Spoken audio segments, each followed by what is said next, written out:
Komið í sæl og velkomin heim í stofu, ég heiti Bryndís Svavarsdóttir.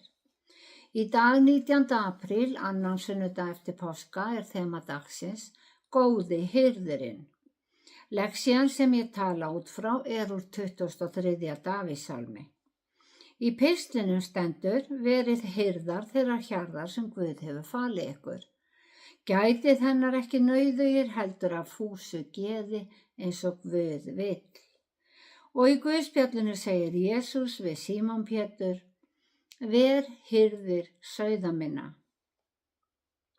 En við skulum byrja þessa stund eins og alltaf á því að signa okkur. Í nafni Guðs, Föður, Sonar og Heilags Anda. Amen. 23. Davíðssálmur hljóðar svo: Drottinn minn hirðir, mig mun ekkert bresta. Á grænum grundum lætur hann mig hvílast, leiðir mig af vötnum, þar sem ég má næðis njóta. Hann hressir sál mína, leiðir mig rétta vegu fyrir sakir nafnsins. Þótt ég fari dimman dal, óttast ég ekkert illt því að þú ert hjá mér. Sprotið þinn og stafur hugga mig. Þú býrð mér borð frammi fyrir fjendum mínum. Þú smyrð höfuð mitt með olíu, bikar minn barmafullur. Gæfa og náð fylgja mér alla ævidaga mína og í húsi Drottins bý ég langa ævi. Þannig hljóðar hið heilaga orð. Já, þemað í dag góði hirðirinn og við þekkjum öll þennan sálm: Drottinn minn hirðir. Í formála sálminum segir að hebreskt kveðskaparform sé ólíkt vestrænum kveðskap, því að í því fari mest fyrir svokölluðu hugsanarými, þar sem sama hugsunin sé tjáð með mismunandi orðalagi í hliðstæðum ljóðlínum.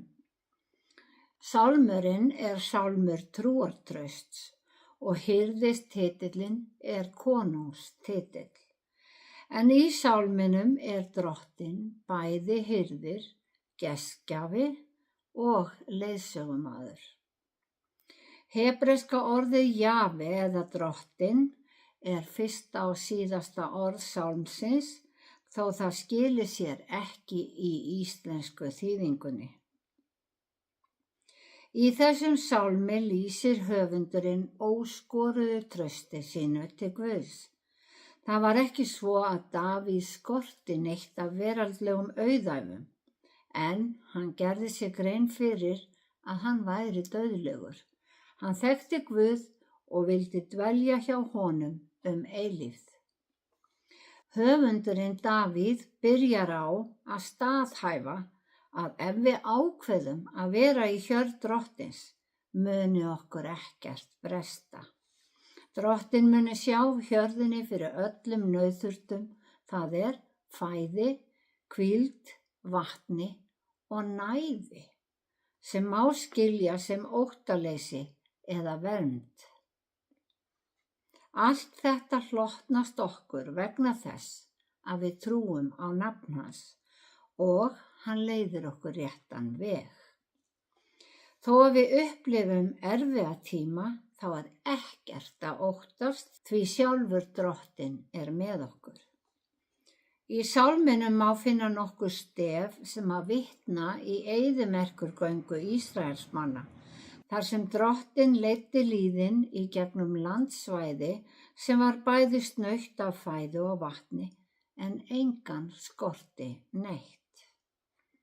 Sproti og stafur sem veita huggun gæti verið tilvísun í staf Móse, því þegar Móse gekk fyrir Faró, notaði hann stafinn til að sýna mátt Guðs og með stafnum snerti hann ákveðna staði þegar hann setti plágurnar af stað.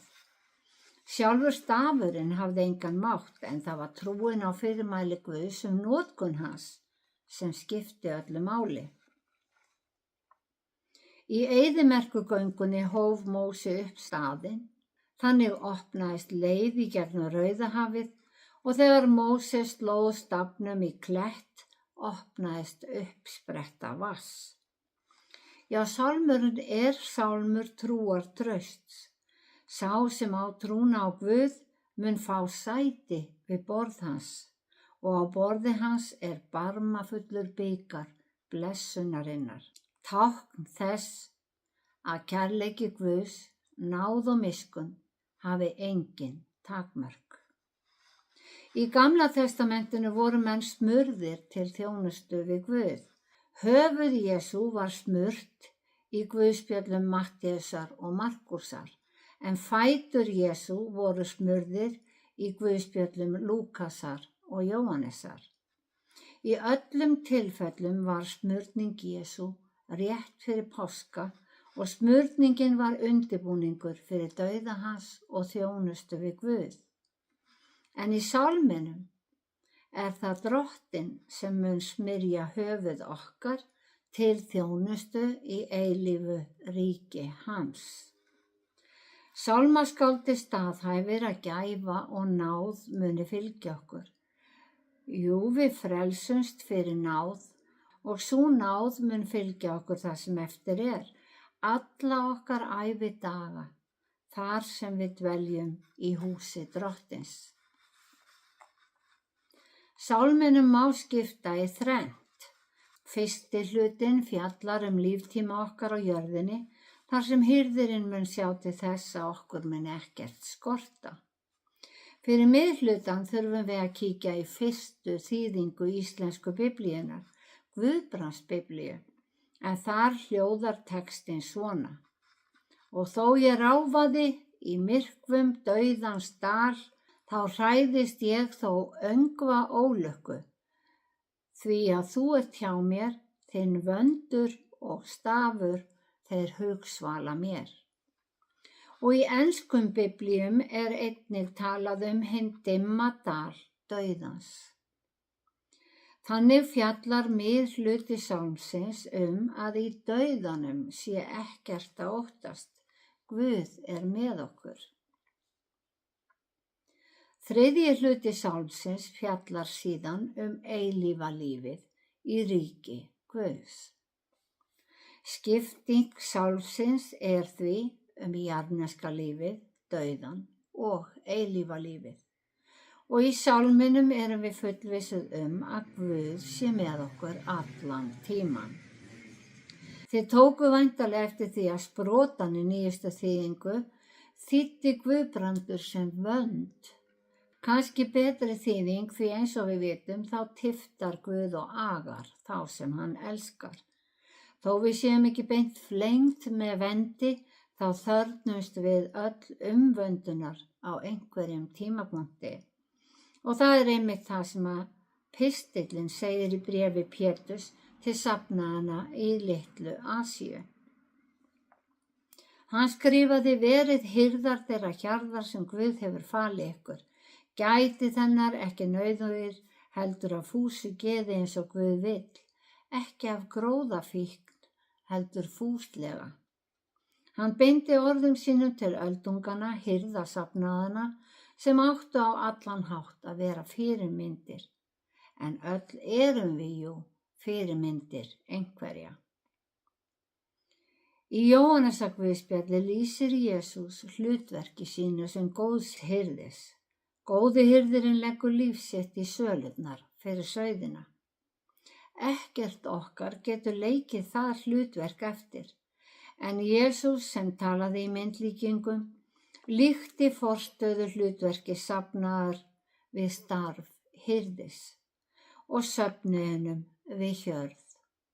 Þessa samlíkingu finnum við líka í Gamla testamentinu, en þessi texti frá spámanninum Esekiel lýsir í myndmáli umhyggjusömum hirði sem vill á allan hátt hugsa vel og vernda sauði sína. Þar segir Drottinn Guð: nú ætla ég sjálfur að leita sauða minna og líta eftir þeim, eins og hirðir lítur eftir hjörð sinni þegar hún á dreif í kringum hann, mun ég fylgjast með mínu fé. Ég mun bjarga sauðum mínum frá öllum þeim stöðum sem þeir dreifðust til. Ég mun leita þess sem villist og sækja hið hrakta, binda hið limlesta og styrkja hið veikburða.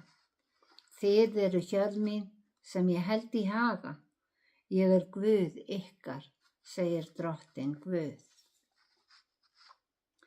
Sönnum hirði er umhugað sauði sína.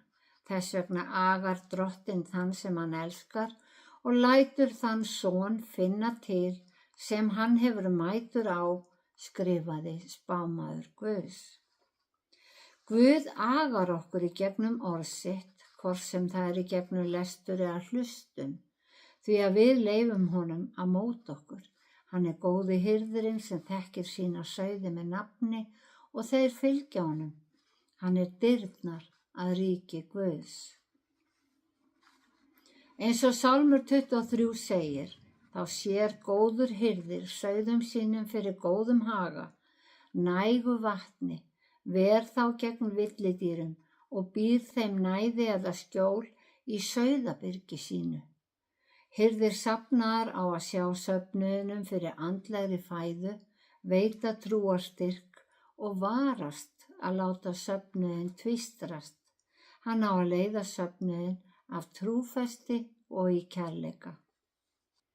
Jesús þreyttist ekki á að boða ríki Guðs og að menn þyrftu að taka við honum, trúa á hann sem son Guðs og frelsara þeirra.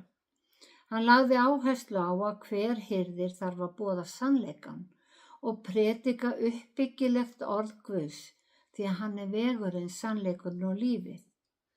Hlutverk hirðis er að boða ríki Guðs, hvað það stendur fyrir, hver ávinningurinn er og ekki síst hvað þurfi til að komast þangað.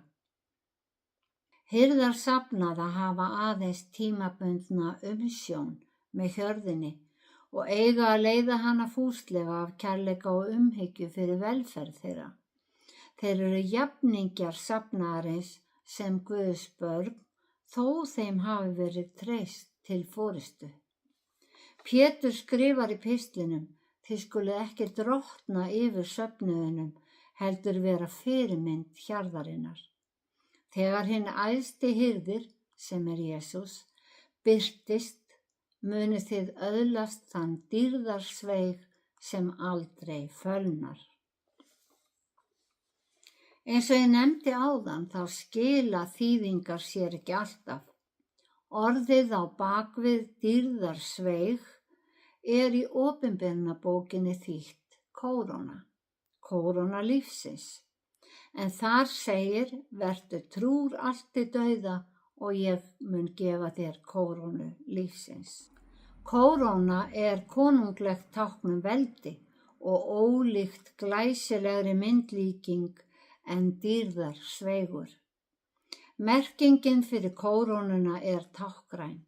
Hún merkir stöðu okkar sem barna Guðs. Við verðum ekki þegnar, heldur erfingjar Guðs ríkis.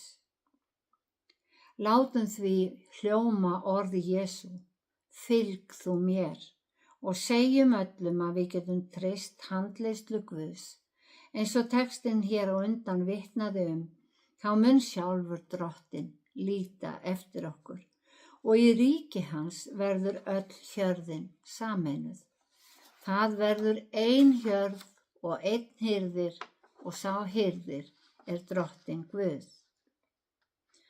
Orð Guðs breytist ekki eftir geðþótta, heldur stendur stöðugt aldur og ævi. Jesús sagði, ég er góði hirðirinn og upprisinn er hann, hinn eini sanni hirðir. Væri hann hér myndi hann spyrja alla sömu spurningarinnar og hann spurði Pétur í Guðspjallinu, elskar þú mig? Og við þurfum að lýsa óskoruðu trausti okkar á Guð eins og Davíð gerði í sálminum. Játa að við viljum fylgja honum og vera í hjörð hins eina sanna hirðis. Drottinn blessi þig og varveiti þig, Drottinn láti sína ásjónu lýsa yfir þig og sé þér náðugur, Drottinn upplyfti sínu augliti yfir þig og gefi þér frið. Í Jesú nafni. Amen.